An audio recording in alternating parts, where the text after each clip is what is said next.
If you're in the market for a new family vehicle, there's a pretty good chance you've probably taken a look at one of these. Both the Honda CR-V and Toyota RAV4 are literally the OGs of the compact unibody crossover segment. Toyota introducing the RAV4 back in 1995, Honda following a year later with the CR-V back in 1996. Now, of course, within these two models, they actually are the best-selling vehicles in the United States with nearly 800,000 units sold every year. So what makes these two models so special with a lot of American families? Well, today, as you can see, we've gathered two of the highest trims, the limited RAV4 hybrid and the sport touring CR-V, which also comes as a hybrid. But if you guys have roughly $40,000 to spend, which one of these two SUVs is actually the better buy? Stay tuned because we're gonna find out.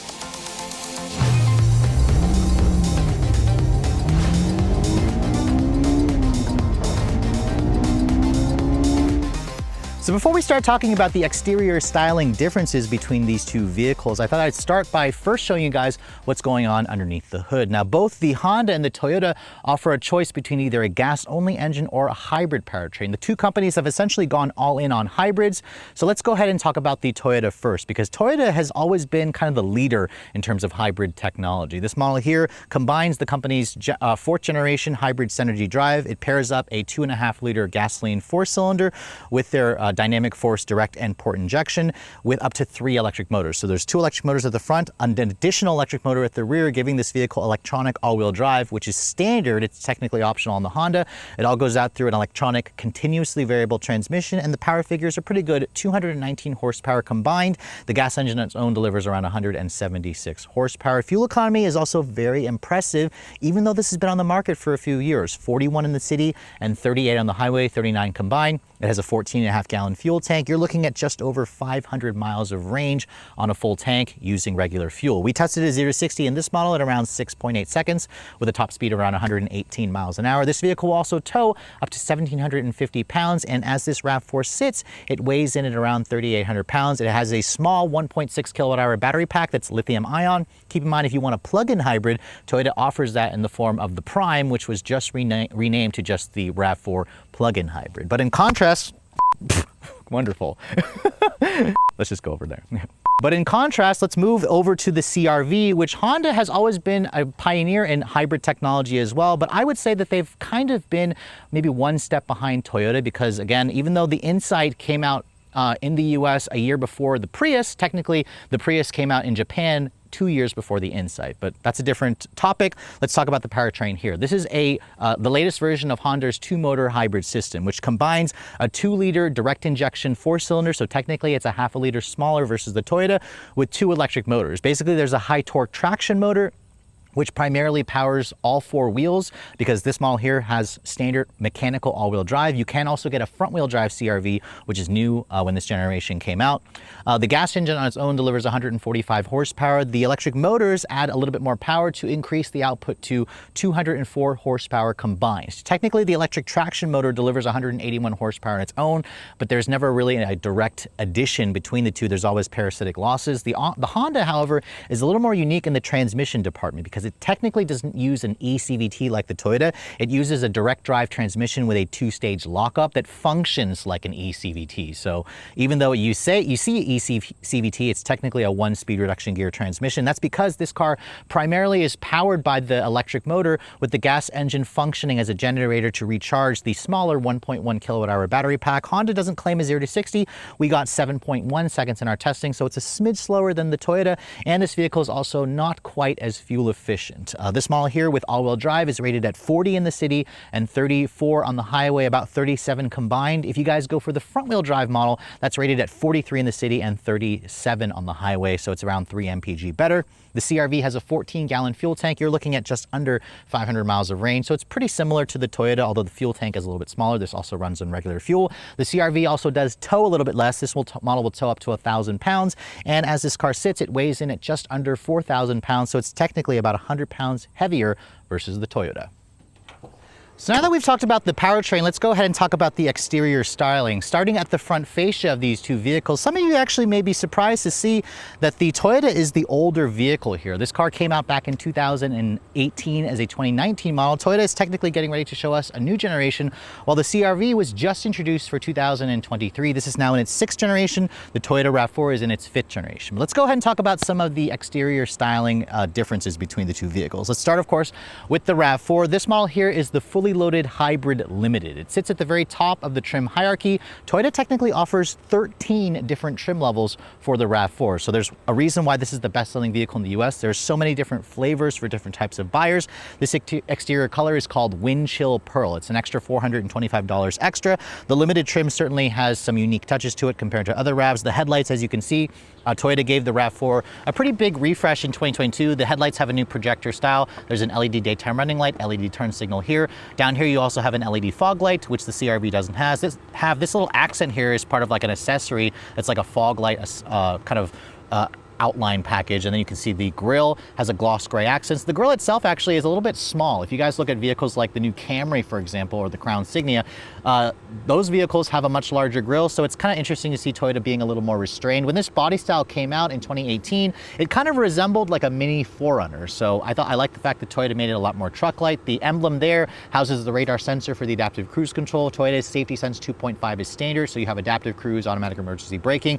There's a blue outline for the Toyota logo to show it's a hybrid. This model also has a front camera because it has a 360 camera, which you can't get on the CR-V. Down here at the lower bumper, you can see it's unpainted with some glossy silver accents at the front fascia. And overall, this vehicle still looks pretty good to me. Versus in contrast, let's go ahead and take a look at the CR-V. Now, let me know in the comment section below what you actually prefer in terms of the design. This CR-V that we're showing you is the Sport Touring, so it sits at the very top of the trim hierarchy. Honda doesn't have quite as many trim levels as the Toyota. I believe they only offer LX, EX, EXL, Sport, Sport L, and then Sport Touring, so there's a total of 6 different trim levels. You can see all of them also come standard with their full LED headlights. However, Honda uses a slightly cheaper looking reflector style LED, but you do still have an LED turn signal. Down here you can see no fog lights, but the Sport version includes some unique styling elements like the glossy gray, or the glossy black grille, which, as you can see, the grille is actually much larger than the Toyota's. It's got that big Honda logo in the center there that houses the radar sensor for the Honda sensing system, which is their suite of adaptive cruise control and driver assistance tech. It's standard on every model. The Sport models also include this kind of silver piece at the front bumper, which kind of almost looks like an exhaust tip. It's kind of weird to see it on the front end versus on the rear. This particular color that we're showing you is called Urban Gray Pearl, which is technically a new color that they introduced, I believe, either this year or last year. But overall, in terms of the front end, which one do you actually think looks better? There are certain elements to me where I think the CR-V looks better. It looks a little bit more premium, but keep in mind, Toyota also offers a sport-oriented version of the RAV4 called the XSE, which we'll show you in the next clip. So while some of you may be questioning the usage of a limited trim compared to a Sport Touring CR-V, I've also brought out an XSE trim to silence the haters.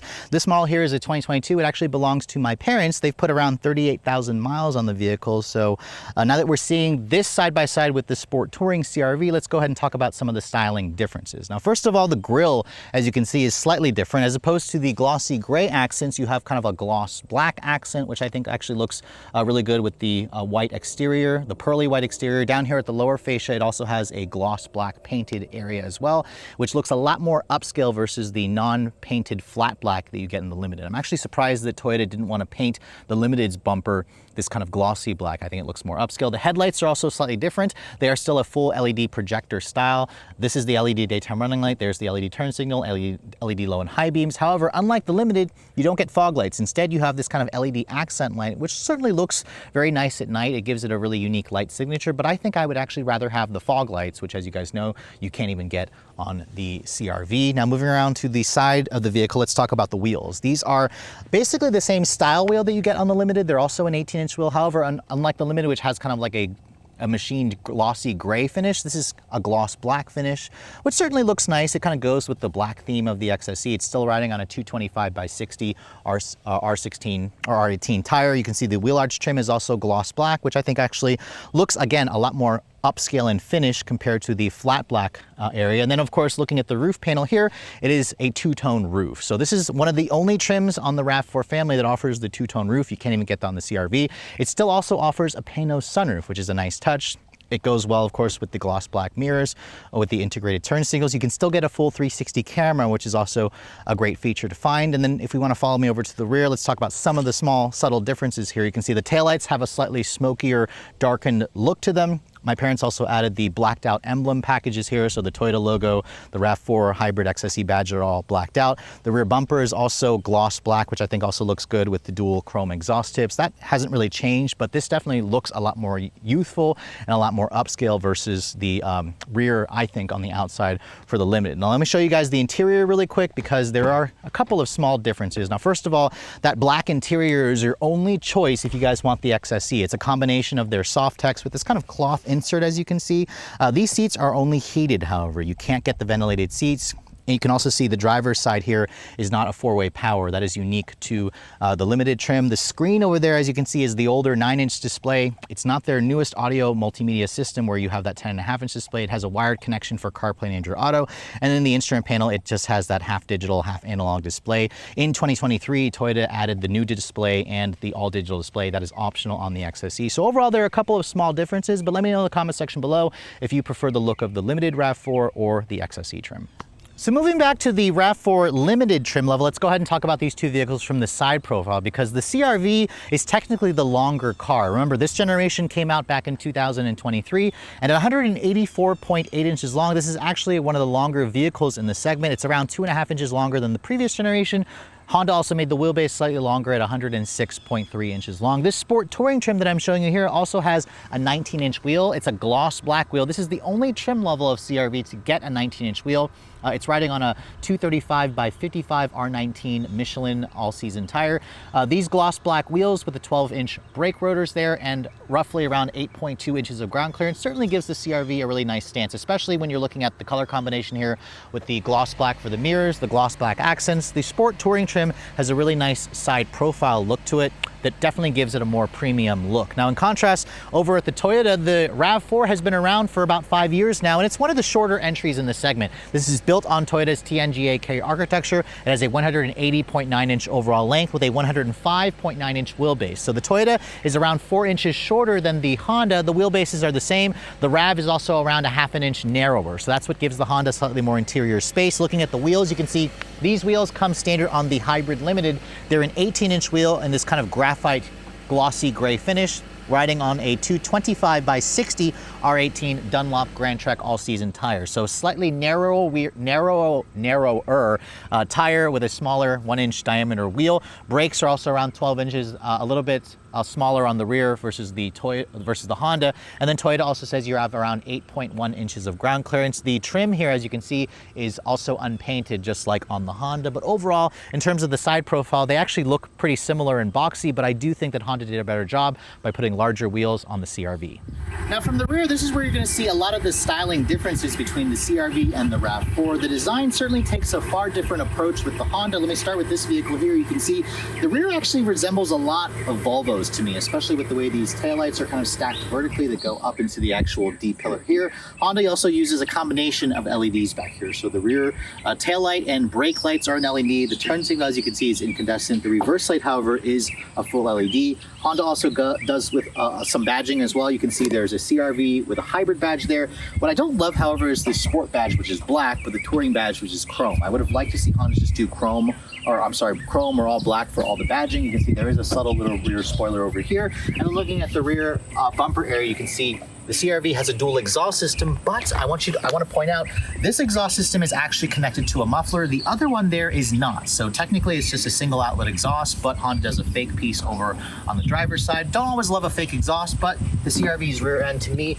is definitely still pretty handsome. Now in contrast, the Toyota's rear end is certainly a little more traditional in the sense that it doesn't have quite the same kind of intricate lights, but you can see Toyota also does with a combination LED system here. So the tail lights and the brake lights are LED.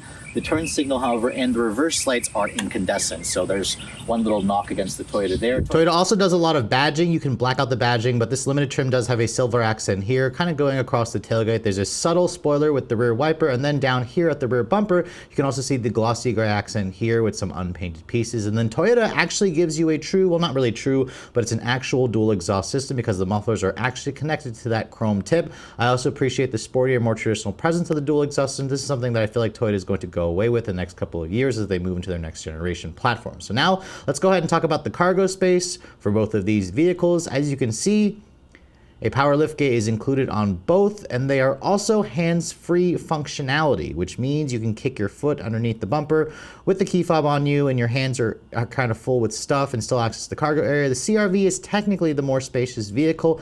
However, when you have the second row seats up or the back seats up, you have around 34.9 cubic feet of space. That's actually a little bit less than the Toyota, but you can see here the load floor is nice and low. The vehicle is a ½ inch wider, and there's just a ton of space to get stuff in here. However, one thing I want to point out with the CR-V, this load floor does not lift up, and that's because the 1.1 kilowatt hour battery pack lives underneath this floor here. So Honda doesn't give you access to this, which means you don't also have a spare tire in the CR-V. Now, if you want to fold down the seats, you can do so by pushing down on this lever and then pushing the seats forward.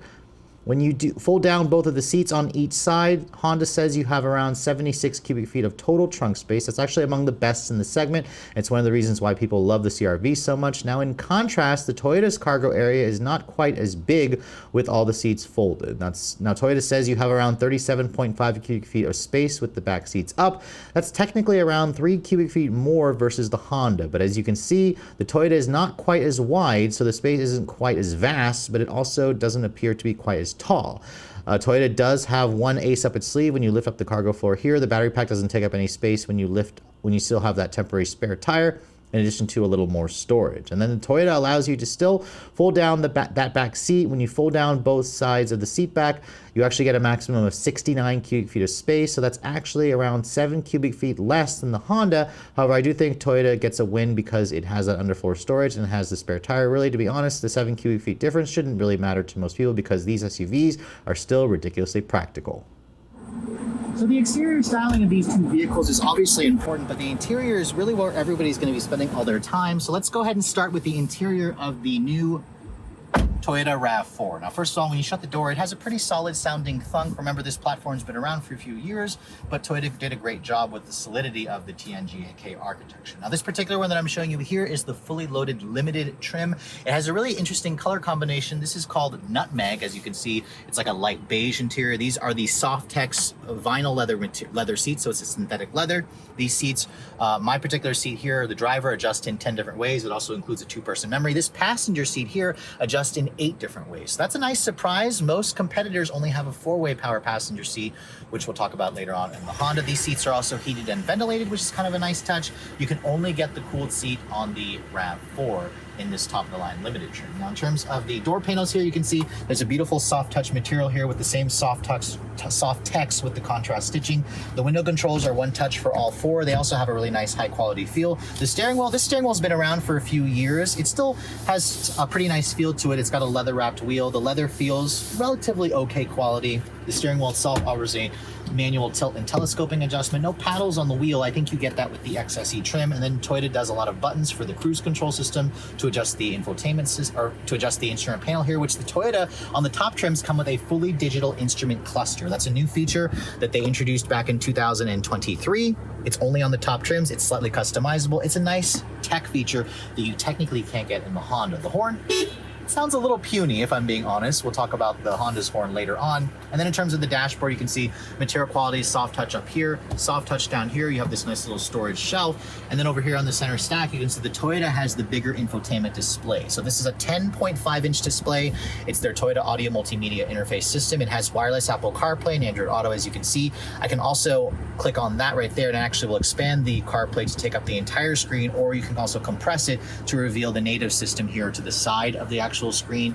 The screen resolution and quality is also really good. The native system, I will say Toyota's system here is relatively easy to use, but some have complained that it doesn't actually have a home button here to take you back to a home display. But once you kind of get the hang of it, It's relatively quick and snappy. For the most part, connected my phone each time that I was trying to get into the vehicle. And when I put the car into reverse, you can see there's a full top-down 360 camera, which includes trajectory, distance markers, parking sensors, front and rear, cross-traffic braking. This 360 camera is available on the XSE and on the limited trim, but not available on the CR-V. So again, that's a feature that Toyota has the Honda simply beat. Now, in terms of the center stack, you can see there's dual zone climate. It's got these big chunky knobs here, which have kind of a rubberized feel to them. You have dedicated hard buttons here for the climate and your heated and cooled seats. You have a wireless phone charging pad here. You have a USB-A port here, and you can see the shifter is very traditional. Your drive mode selectors here. There's Eco, Normal, and Sport, along with a trail mode for off-roading and an EV mode.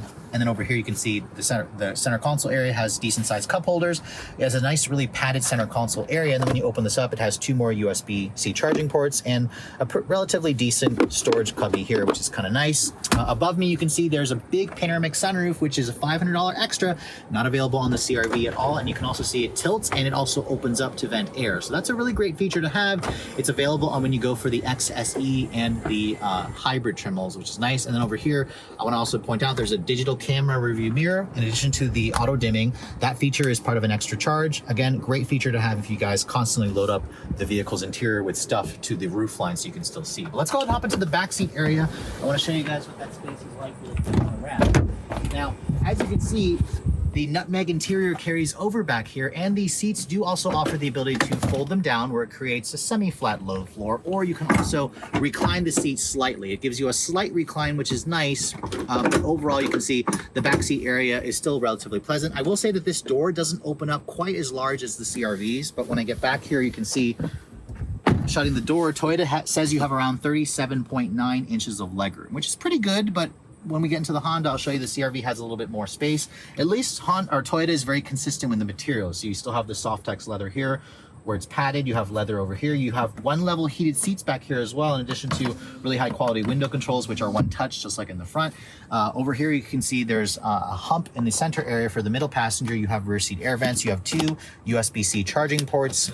Sadly, Toyota only gives you 1 storage cubby over here. And then if you fold this down, there's an armrest with 2 cup holders. And in terms of the headroom space, you can see there's roughly maybe 2 inches of additional headroom space, even though the panel roof takes up some room. But overall, this back seat should have enough space for most average size adults. Now, stepping into the interior of the 2025 CR-V, you can see the ambiance in the interior is quite different from the Toyota, and that's because the Toyota had a very light color interior. In the Honda, the Sport Touring only comes in this black interior with the orange cross stitching, or you can also get a gray interior where the gray is basically in the insert here and it goes up to the headrest, or not the headrest, but this portion of the seat. So technically, Honda doesn't offer like a beige interior or a brown interior, which I think they should. Toyota offers a little bit more in terms of color combinations. However, if you look at the XSE, like we showed you in that brief clip, Toyota only offers a black with blue stitch interior on the XSE trim. Now, getting inside, you can see the step-in is also really nice. As I shut the door, I'd say the door has a much more solid sounding thunk here in the Honda. Remember, this is built off of the same 11th generation global architecture that also underpins the new Civic. And some may say that the interior design of the Honda feels a little bit more upscale, even more Acura-like. I'd have to agree. There's certainly some elements here about the CR-V that I really love. The door panel material, you can see, has a soft touch injection molded plastic, although it's not quite as padded or nice as the actual Softex that's on the door panel as the Toyota. There's a lot of piano black plastic here with a kind of like a hexagonal texture here that's raised, which kind of feels interesting. You have silver painted door handles here. You have padded leather over here where you'd rest your elbows. The window controls, they're one touch also for all 4. And the button quality, the switchgear feels pretty tactile, which is great. The steering wheel, as you can see, is a newer design steering wheel that was lifted out of the Civic. It also offers a manual tilt and telescoping adjustability. The Honda also offers paddles behind the wheel, but that's not to control the gear ratios. That's to control the engine braking. The CR-V offers up to 4 different levels of regen braking, which is kind of nice.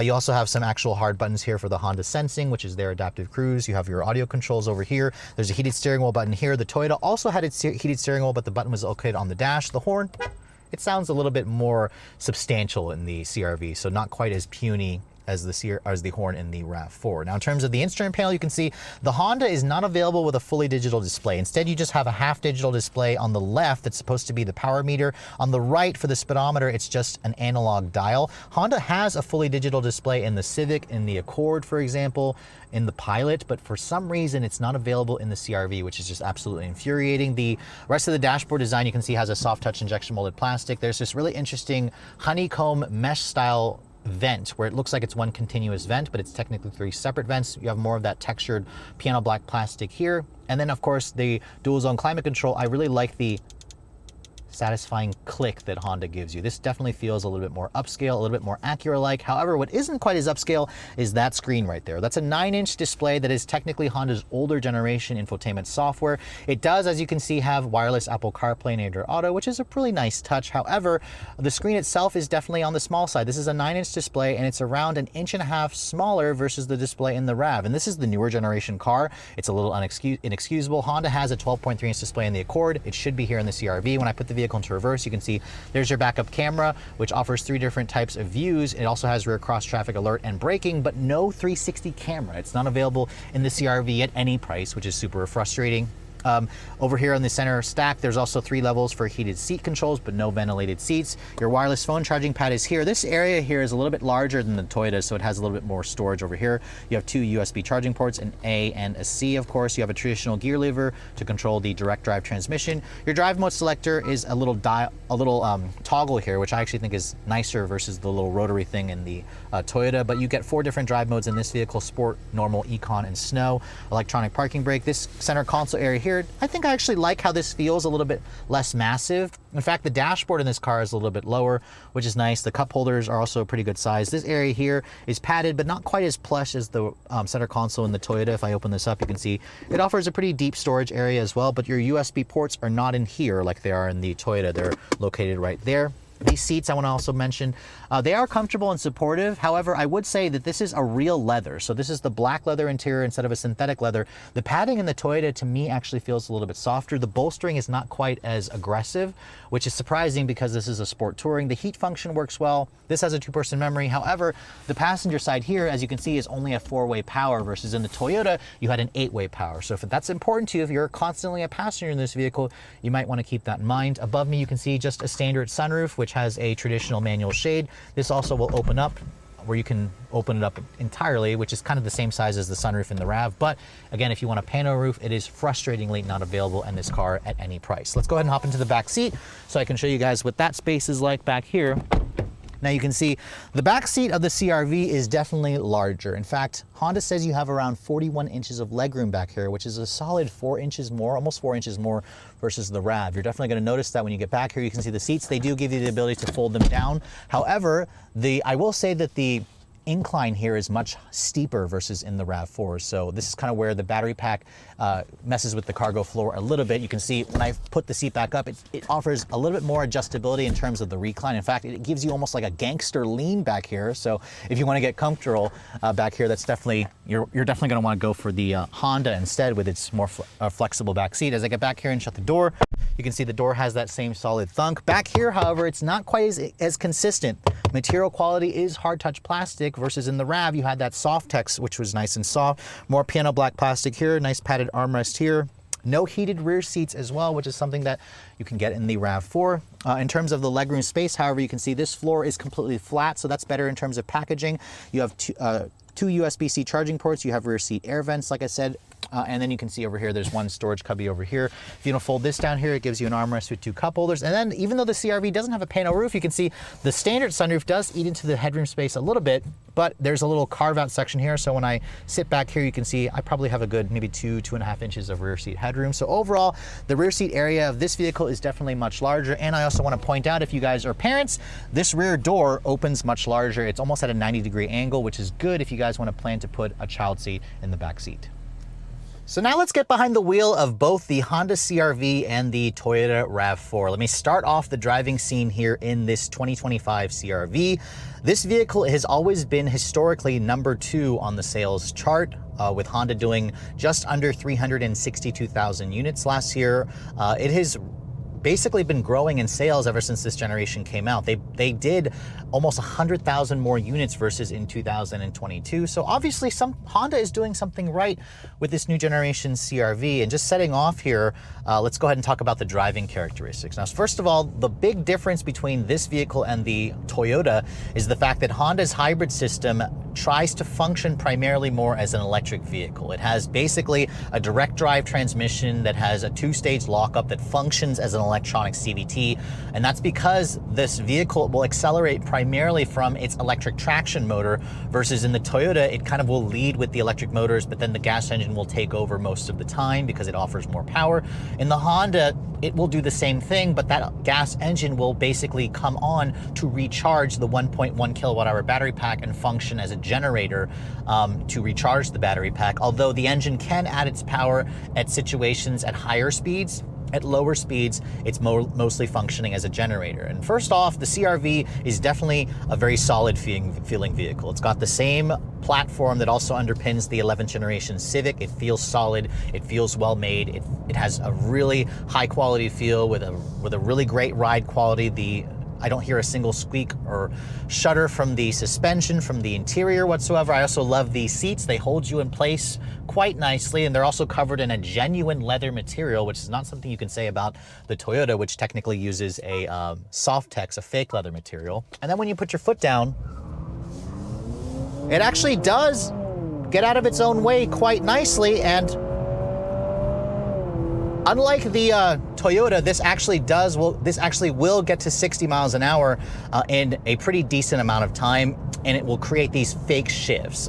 It's an eCVT, but it's weird because you actually will feel shifts, but they're not real. They're actually just there to create an ambiance and a traditional feel. My best 0 to 60 run with this vehicle is when you actually brake torque it to get rid of the fake shifting, where it did it in 7.1 seconds. The Toyota, however, is slightly quicker, which I'll talk about in the driving scene there. But again, you don't buy a vehicle like this for quick 0 to 60 times. What you're going to appreciate about the CR-V hybrid is when you put your foot down, it feels like a very traditional car. The engine also makes itself known, but it's a much smoother feeling engine where it doesn't feel as much vibration coming through the steering wheel, through the pedals and whatnot.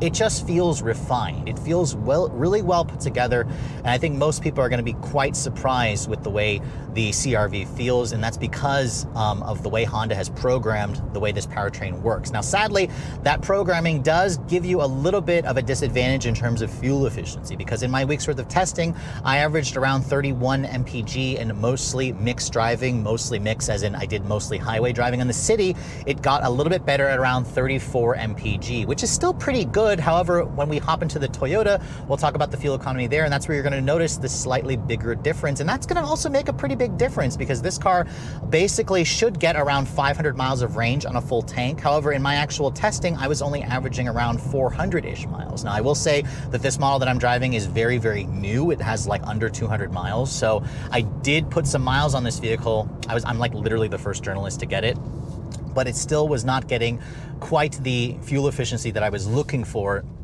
in something that has a hybrid badge. Let's go ahead and see what the turning radius is like over here. It's got these 19-inch wheels, and it actually has a pretty tight turning radius, which is good. Put my foot down here.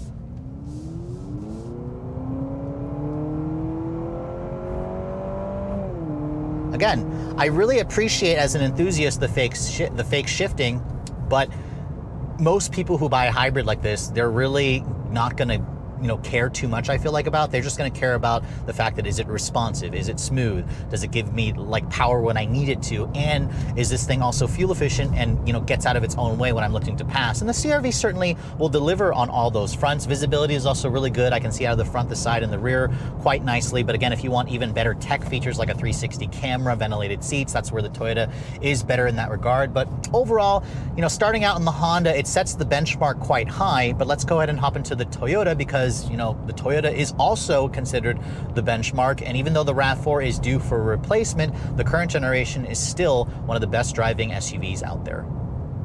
So after just hopping out of the Honda CR-V Sport Touring Hybrid, which is standard with the hybrid powertrain, and into the RAV4, I have to say, even though the RAV4 is considerably older in its model years or in its generation compared to the Honda, Toyota has really done a great job in keeping this car fresh. We're driving the limited trim, which is the top trim, although it's not the sportiest trim of the RAV4 hybrid. I have to say, this model here still has a surprisingly buttoned down feel. I mean, yes, the CR-V definitely sets the benchmark for steering feel, for the way the suspension responds, to the way the body control movements happen. This feels a little bit softer than the CR-V. A little bit softer, however, most people who are looking in this segment of vehicle, they're not gonna really notice or care too much that it's not, you know, quite as sporty to drive as the CR-V. The one thing I do really appreciate is when I put my foot down, the powertrain responds much better than the CR-Vs. You just get a quicker feeling of torque when you put your foot down, which I really appreciate, because remember, this car has about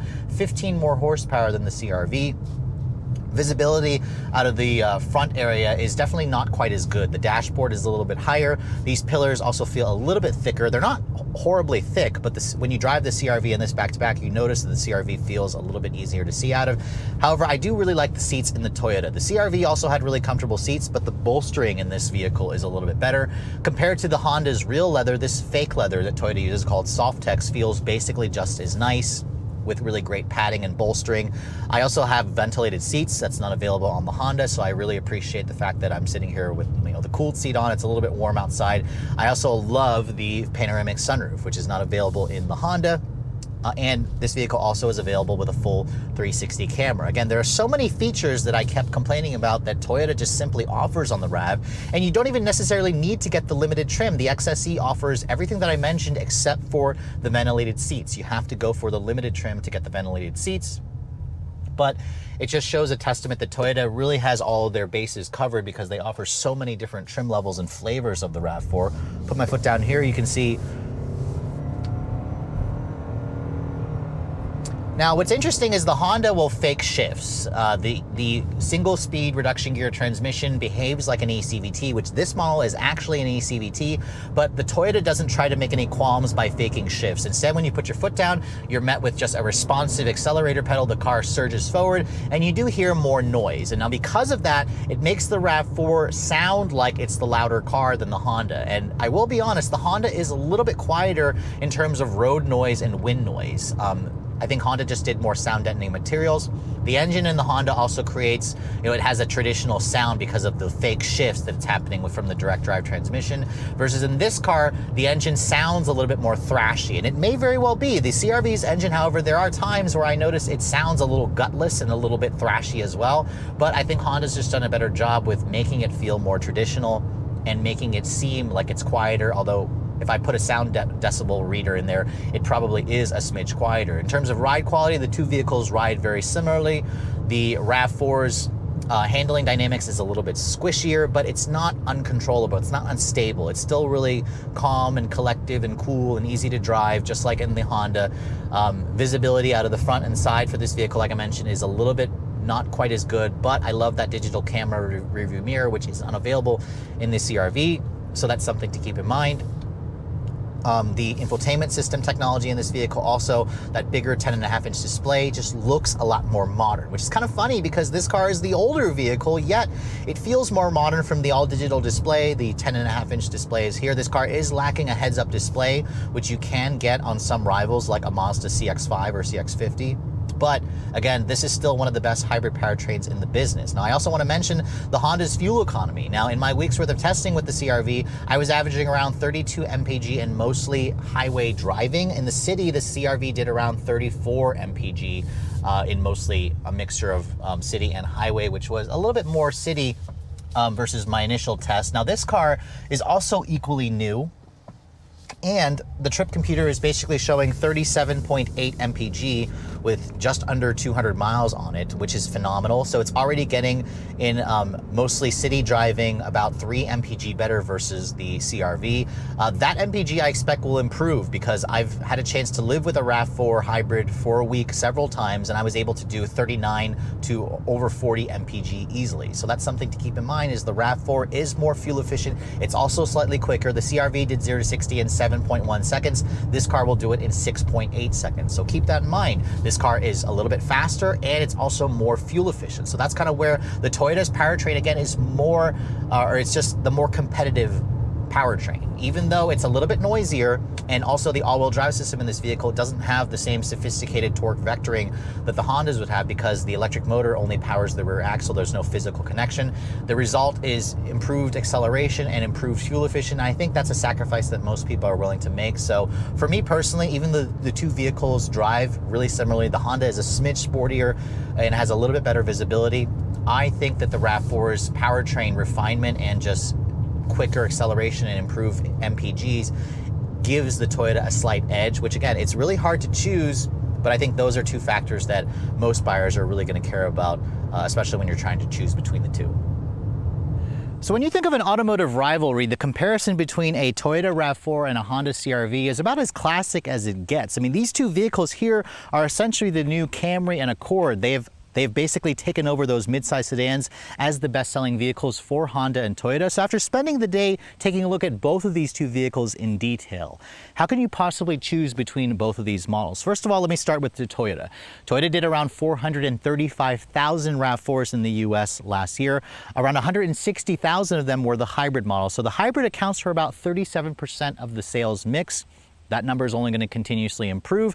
In terms of the driving dynamics, as you guys saw, this model here is quicker and it's also more fuel efficient. It's more fuel efficient by about 3 to 5 mpg, and it's also quicker in terms of the 0 to 60 by about 0.2 seconds. So that's a win-win for Toyota. Their hybrid powertrain is just far more superior, although if you guys prefer a more traditional feel, this will have kind of those CVT-like noises with the engine kind of groaning at times. It's a slightly louder engine, but this vehicle in general is still relatively quiet to drive. It has a little bit more road noise, but it's very, very negligible. In terms of the handling dynamics, this model here is a little bit softer, still has a really great ride quality. It's still very compliant and competent. It handles nicely. It's easy to drive. The seats are comfortable. The technology in this car is also better, which is surprising to me because the Honda, in contrast, is the newer vehicle. This vehicle came out in 2023.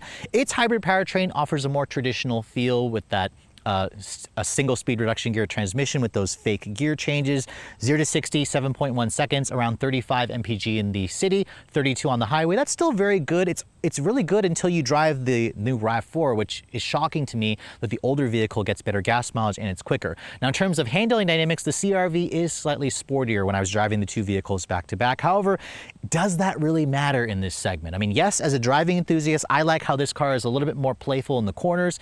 The steering has a little bit more feedback. It's a little bit quicker ratio. The chassis also feels a little bit stiffer, which is good if you guys are attacking your favorite back roads. But of course, that's not to say that this is cumbersome and just horrible to drive. It's not. It's just this is a little bit more buttoned down. It feels like it has a chassis that's been designed by a driving enthusiast. The interior on the CR-V is also comfortable. It's well made. It offers more space in the back seat and in the trunk area, but the technology in the CR-V is just really a letdown. Honda has newer features and newer infotainment systems in the Accord that honestly should have made its way into the 2025 CR-V. So I'm guessing Honda will probably add it for 2026 at some point, but also keep in mind the next generation RAV4 is due out in 2026. So Honda has its work cut out for them if they want to keep the CR-V competitive. Now, in terms of sales, Honda did around 367,000 units last year. They were up about 100,000 units compared to 2022. So this is solidly around 75,000 units behind the RAV4. And this is where I think the CR-V could actually close that gap even smaller if they offer the same features from the RAV4 into the CR-V. Now, let's of course quickly talk about pricing. CR-V started around $30,000 for the base LX, around 35 grand if you guys want the Sport with the hybrid powertrain. So 35 grand for the hybrid. RAV4 started around $29,000, around 31 if you guys want the hybrid. So it's a good $3,000 cheaper for the Toyota at the base end. Now, of course, to go into the higher trims, this limited trim here starts at around $40,000 with the options that this model that we're showing you here has, with some accessories. This has a good amount of dealer accessories. The as tested price of this model here comes to $45,933. That's right, nearly 46 grand for a loaded RAV4 is absolutely insane. Keep in mind, however, if you remove all the accessories this model has, you're looking at a total price of $44,630, which in contrast, the Honda here, this Sport Touring, has a grand total price of $42,930. So it's around $3,000 cheaper on paper. However, remove the accessories that this model has, the price delta is around $1,400. $1,400, and this car gives you better fuel efficiency, more power. those premium tech features which are unavailable, and I think it's kind of a no-brainer. So for me personally, I would choose the RAV4 Hybrid Limited because of those, extra features that it has for really not much more money. However, that decision could go the Honda's favor if Honda would just simply improve the fuel efficiency of this vehicle and add a lot of those features which you can get on something like an Acura RDX. But for now, as you guys know, the CR-V is a little bit lacking in that feature and technology department. With all that said, hope you guys have enjoyed my full overview or comparison between the new 2025 Toyota RAV4 and the 2025 Honda CR-V. If you're also looking to see the latest cars I'm testing, be sure to follow me on Instagram at Redline_reviews, like us on Facebook, and as always guys, please keep subscribing to the Redline Reviews YouTube channel for all the latest reviews. Thank you so much for watching. I'll catch you all in the next video.